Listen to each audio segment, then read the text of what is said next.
भाइयों, राहुल गांधी कांग्रेस का प्रिंस लेकिन कंट्रोवर्सीज का महाराज। नाम से लेके डिग्री तक और पॉलिटिक्स से लेके पैसों तक इनका हर कदम सवालों के घेरे में रहा है। और ये सिर्फ ओपोजिशन का नैरेटिव नहीं है। The Hindu, India today, NDTV, BBC जैसे बड़े बड़े मीडिया हाउसेज ने भी सवाल उठाया। आज हम राहुल गांधी की कंट्रोवर्सीज के बारे में सच जानेंगे और देखेंगे कि कैसे एक इंसान जिसको फ्यूचर पीएम बताया गया, लेकिन हर कंट्रोवर्सीज ने उसकी क्रेडिबिलिटी को झटका दिया। तो चलिए शुरू करते हैं राहुल गांधी के पॉलिटिकल करियर के असली माइलस्टोन्स, जो अचीवमेंट्स कम और कंट्रोवर्सीज ज़्यादा दिखते हैं। Education and degree controversy. 2004 में जब राहुल गांधी ने अमेठी से नॉमिनेशन फाइल किया तो एफिडेविट में लिखा कि उन्होंने कैम्ब्रिज से एमफिल किया है।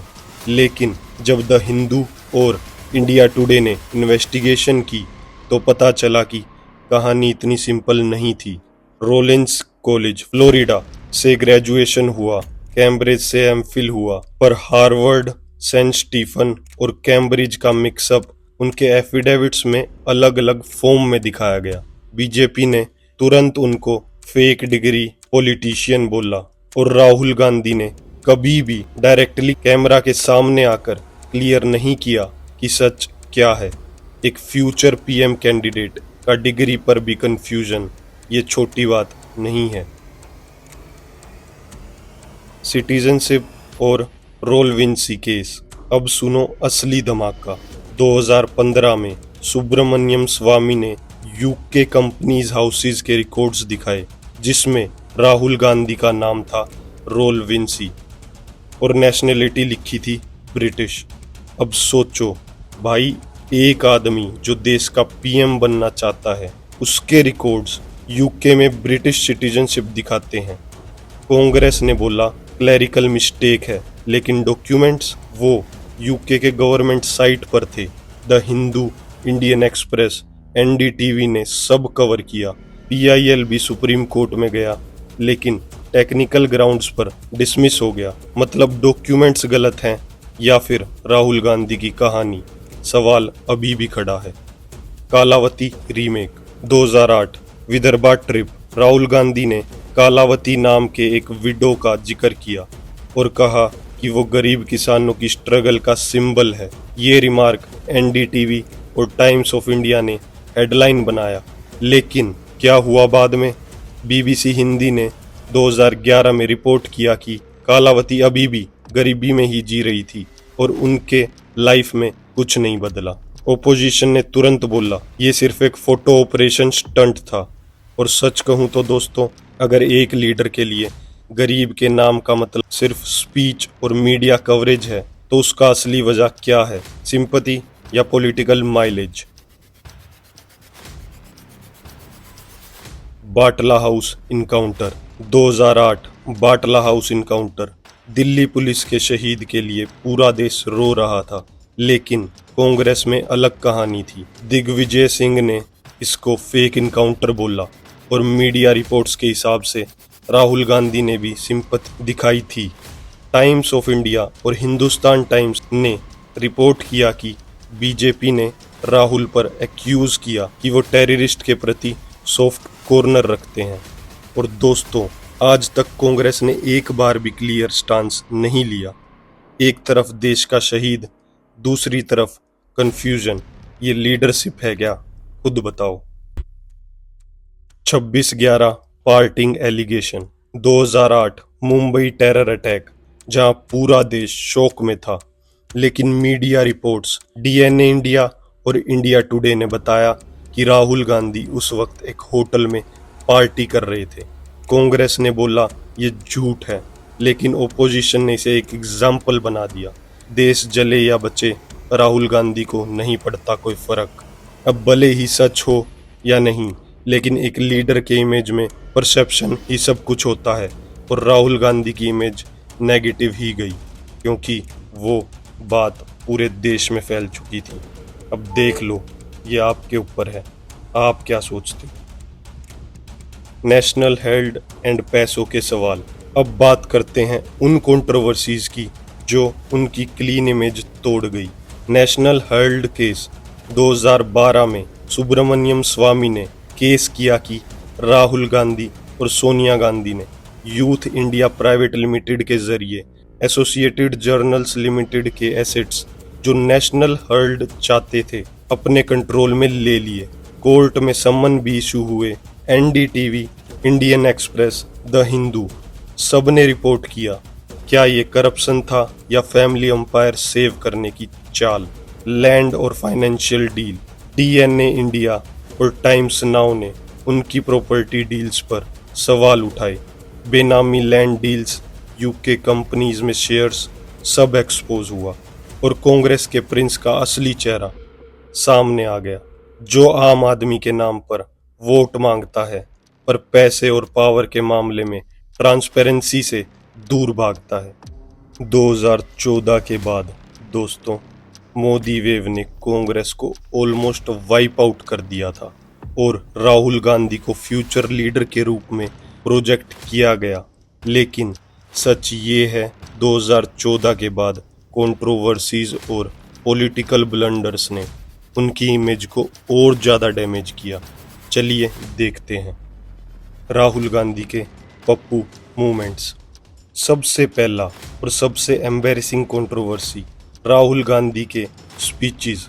2015 में बेंगलुरु में एक स्पीच में उन्होंने बोला इंडिया इज़ अ बिहीफ, जिसको मीडिया ने ट्रोल किया और वायरल कर दिया। 2018 में कर्नाटका रैली में कहा India is a country of beliefs and energy और फिर से मीम बन गए। एनडीटीवी, इंडिया टुडे और द टाइम्स ऑफ इंडिया ने बार बार रिपोर्ट किया कि उनके स्पीचेस में फैक्ट्स गलत निकलते हैं। एक बार पार्लियामेंट में उन्होंने बोला था कि 70% ड्रग्स पंजाब में है, जिसको द हिंदू ने फैक्ट चेक करके रोंग बताया। ओपोजिशन ने तुरंत उन्हें पप्पू का टैग दे दिया और दोस्तों, सोशल मीडिया पर यह नाम उनका परमानेंट ब्रांड बन गया। Rafale deal remark. 2018 में राहुल गांधी ने एक बड़ी कंट्रोवर्सी खड़ी की, Rafale fighter jet deal. Parliament में उन्होंने पीएम मोदी पर सीधा करप्शन का आरोप लगाया और बोला चौकीदार चोर है। लेकिन जब सुप्रीम कोर्ट ऑफ इंडिया ने दिसंबर 2018 में कहा कि गवर्नमेंट ने डील में ट्रांसपेरेंसी रखी है, तब राहुल गांधी के स्टेटमेंट्स उल्टे कांग्रेस पर ही भारी पड़ गए। इंडियन एक्सप्रेस और द हिंदू के रिपोर्ट्स के मुताबिक उन्होंने सुप्रीम कोर्ट के ऑब्जर्वेशन को गलत कोट किया और इस वजह से उनको कोर्ट में माफ़ी तक मांगनी पड़ी। दोस्तों, सोचो, एक नेशनल लीडर जो पीएम पर डायरेक्ट करप्शन चार्जेस लगाता है और बाद में कोर्ट में माफ़ी मांगनी पड़ती है। लीडरशिप या comedy? Defamation cases. Rahul Gandhi का बोलने का स्टाइल हमेशा कंट्रोवर्सीज क्रिएट करता रहा है। 2019 इलेक्शन के दौरान उन्होंने एक स्टेटमेंट दिया, why do all thieves have Modi surname. ये रिमार्क तुरंत वायरल हुआ, लेकिन गुजरात के एक एमएलए ने उन पे डिफेमेशन का केस फाइल किया और 2023 में सूरत के कोर्ट में राहुल गांधी को गिल्टी डिक्लेयर कर दिया। 2 साल की जेल की सजा भी सुना दी। बीबीसी न्यूज़ और एनडीटीवी ने इसको कवर किया। इसके चलते उनका लोकसभा मेंबरशिप भी ख़त्म कर दिया गया। सोचो दोस्तों, एक इंसान जो पीएम बनना चाहता है, वो अपने शब्दों की वजह से खुद एमपी की कुर्सी खो देता है। ये है राहुल गांधी की मैच्योरिटी। टेम्पल पॉलिटिक्स और रिलीजियन कंट्रोवर्सी। 2017 गुजरात इलेक्शन के टाइम पर राहुल गांधी टेम्पल से टेम्पल गए, लेकिन कंट्रोवर्सी तब शुरू हुई जब इंडिया टुडे ने रिपोर्ट किया कि राहुल गांधी ने सोमनाथ टेम्पल में रजिस्टर साइन किया था एज नॉन हिंदू। बीजेपी ने तुरंत उन्हें टारगेट किया। जिस आदमी को अपना धर्म तक नहीं पता, वो हिंदुस्तान की मेजॉरिटी को कैसे समझेगा। कांग्रेस ने बोला क्लैरिकल मिस्टेक है, पर दोस्तों, पॉलिटिक्स में परसेप्शन ही सब कुछ है और राहुल गांधी का परसेप्शन कंफ्यूज्ड लीडर। कैम्ब्रिज और भारत जोड़ो यात्रा रिमार्क्स। 2023 में राहुल गांधी कैम्ब्रिज यूनिवर्सिटी गए और वहाँ स्पीचेस में कहा कि इंडियन डेमोक्रेसी अंडर अटैक है, मोदी गवर्नमेंट इंस्टीट्यूशन तोड़ रही है।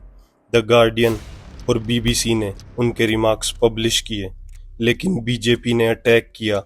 राहुल गांधी अपने देश को बदनाम करते हैं विदेश में जाके। सोशल मीडिया पर उनकी स्पीचेस को एंटी नेशनल नैरेटिव के साथ वायरल किया गया। भारत जोड़ो यात्रा के दौरान भी उनके वायरल फोटोज आए, एक जिसमें उनकी ब्रांडेड टी शर्ट की प्राइस हाईलाइट की गई। टाइम्स नाउ और इंडिया टुडे ने रिपोर्ट किया कि ये टी शर्ट 41,000 रुपीज़ की थी और ये दिखाया गया कि आम आदमी की बात करने वाला राहुल गांधी लग्जरी लाइफस्टाइल जीता है। Leadership failure and 2019 Lok Sabha election. 2019 में कांग्रेस ने राहुल गांधी को पीएम फेस बनाया, लेकिन क्या हुआ? पार्टी सिर्फ 52 सीट्स ला पाई। राहुल गांधी खुद अमेठी सीट, जो उनके घराने की लेगेसी थी, स्मृति ईरानी से हार गए। हिंदुस्तान टाइम्स ने और इंडियन एक्सप्रेस ने उसको उनकी पॉलिटिकल करियर का सबसे बड़ा सेटबैक बोला। और दोस्तों, एक लीडर जो अपनी फैमिली सीट तक नहीं बचा पाया, उससे नेशनल लीडरशिप की उम्मीद कैसे रखी जा सकती है? तो दोस्तों, ये थी राहुल गांधी की कंट्रोवर्सीज की पूरी कहानी। नाम से लेके डिग्री तक, पैसे से लेके रिलीजन तक और स्पीचेस से लेके कोर्ट रूम तक, राहुल गांधी ने हमेशा खुद को कंट्रोवर्सीज के घेरे में रखा है। और असली सवाल ये है, क्या राहुल गांधी एक एक्सीडेंटल पॉलिटिशियन है या उनका पूरा पॉलिटिकल करियर एक एक्सीडेंटल कॉमेडी है? ये फैसला आपका है, डिसाइड करो। और मिलते हैं अगली वीडियो में। बाकी कमेंट जरूर करना भाई, शेयर करना। और भाई अगली वीडियो के लिए मिलते हैं अगली वीडियो में।